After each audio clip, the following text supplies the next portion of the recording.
Welcome to EduRev. Today, we're going to tackle one of the trickiest parts of the UCAT Situational Judgement test, those importance questions. You know the ones, right? Where you're stuck staring at very important, and they both seem kind of right? Well, if that's you, you are in the right place. So, what is it about these questions that makes them so tough? It's that gray area, that feeling that every option could be justified. It feels so subjective. But I'm going to let you in on a little secret. It's not. There is a rock-solid logical framework, and by the end of this, you're going to have it down cold. So here's our game plan. First, we'll look at the challenge itself. Then, we are going to decode the 4 answer choices, and trust me, this is the absolute key.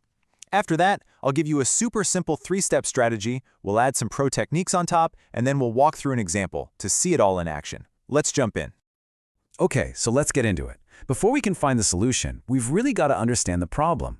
What is the UCAT actually asking you to do with these questions? At the end of the day, these questions are all about weighing things up. They give you a situation, they give you a factor, and your one and only job is to figure out how significant that factor is for making the best possible decision. It's not about your personal opinion, it's about objective importance. All right, listen up, because this next part is the most important thing you are going to hear today. Seriously. The secret to crushing these questions isn't hidden in the complicated scenarios. It's all about knowing what those 4 little letters, A, B, C, and D, really mean. Once you get this, everything else just clicks into place. This right here, this is the whole game. Forget the official UCAT phrasing for a minute and focus on these 4 key words. I want you to burn them into your brain. A is essential, B is helpful, C is harmless, and D is harmful. That's it. That's the entire system. Essential, helpful, harmless, harmful. And if you need a way to visualize it, think of an archery target. An A answer, essential, that's the bullseye. You have to hit it. A B answer, helpful, that's still a great shot. You're in the inner scoring ring. A C answer, harmless, well, you hit the board, but it's not really helping your score. But a D answer, harmful, that's not just a miss. That's missing the target entirely. It's an active problem. Okay, so we've got the core logic. You know the key words. Now, let's build this into a practical, step-by-step strategy you can use on every single importance question you ever see. Here it is, our 3-step method. It's super simple. Step 1, read the scenario and just figure out what is the one main problem here. Step 2, and this is so critical, you compare the factor you're looking at only to that main problem. Don't compare it to the other answer options. And finally, step 3, you assign one of our keywords. Is this factor essential, helpful, harmless, or harmful? And that keyword tells you if it's A, B, C, or D. Now, with what you know already, you can score really well. But we're not aiming for well, are we?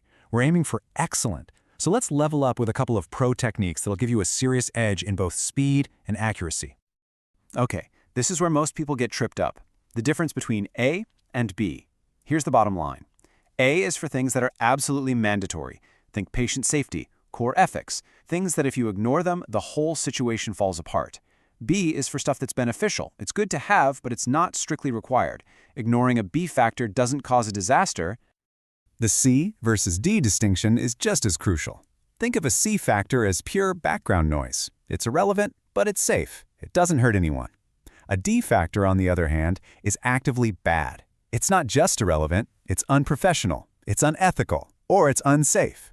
Things like showing personal bias or breaking confidentiality, those are classic D answers. Want to go faster? Try this. As soon as you read a factor, just ask one quick question. Is this relevant or irrelevant to the main problem? If it's relevant, you know the answer has to be either A or B. If it's irrelevant or actually harmful, it's got to be C or D. Boom! You've just cut your options in half. And here's another one, a real precision tool.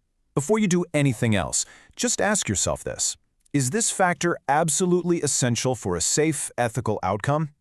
If the answer is a big, flashing yes, then it's an A. Pick it, move on.